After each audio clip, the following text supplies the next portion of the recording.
Chapter 6. Pig and Peppa. Alice looked at the house for some time. Suddenly, a footman in uniform ran out of the forest. He was a footman because he was in uniform, and he looked like a fish. He knocked loudly at the door, and another footman in uniform opened the door. He had a round face and big eyes like a frog. Alice felt very curious. She went a little closer to listen to them. The fish footman had a big letter under his arm. He handed it over to the frog footman. He said kindly, "For the Duchess, an invitation from the Queen to play croquet." Then they bowed low together. After that, the fish footman went away, and the order sat on the ground near the door. Alice went up to the door and knocked. "Don't knock first, because I am on the other side of the door. Secondly, because it is so noisy inside, nobody will hear you," said the frog footman. "How can I get in then?" asked Alice. "There must be some reason for your knocking, but it doesn't matter to them. I'll sit here till tomorrow, or the next day, maybe," answered the frog footman. "How can I get in?" asked Alice again. "Do you really need to get in?" asked the frog footman. "Oh, he's so stupid," said Alice to herself. Then she opened the door and went in. She found herself in a big kitchen. It was full of smoke. The Duchess sat on the chair in the middle. She held a baby. The cook stood over the fire. He mixed the soup with a big spoon. There was too much pepper in the soup. The Duchess sneezed the whole time. Then Alice saw a big cat. It smiled from ear to ear.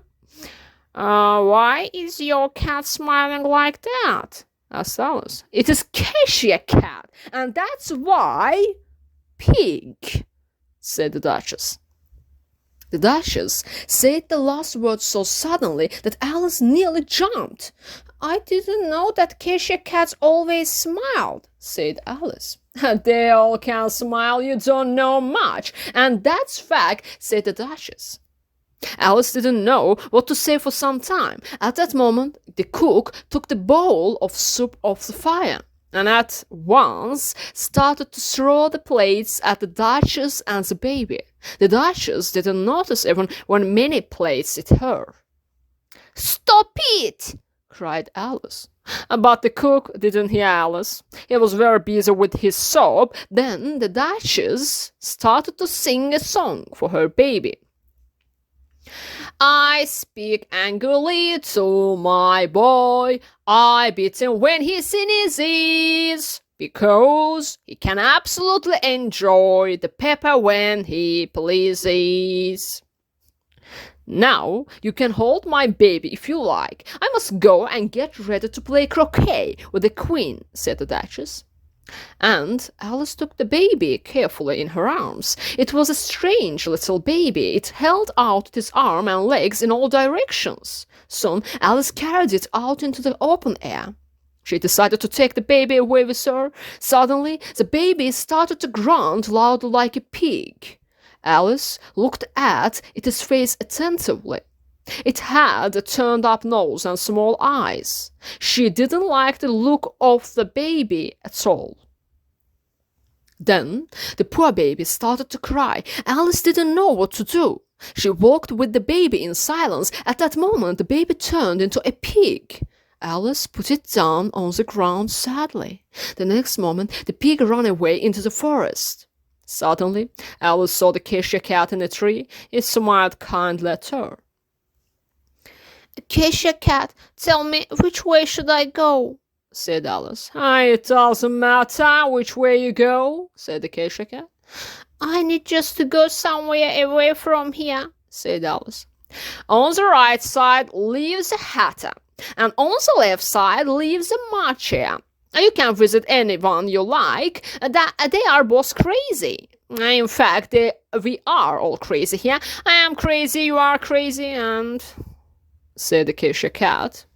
"How do you know I am crazy?" asked Alice. "You must be crazy because you came here," answered the Cassia Cat. "I think so," said Alice. Will you play croquet with the queen today? Asked the Acacia Cat. I would like to play croquet with the queen, but I don't have an invitation, said Alice. The Acacia Cat was silent for a while. Then he started to talk again. And what happened to the baby? I don't see it with you, said the Acacia Cat. It turned into a pig, answered Alice. As Alice said this, the Acacia Cat disappeared again. Alice waited a little, but he didn't come back.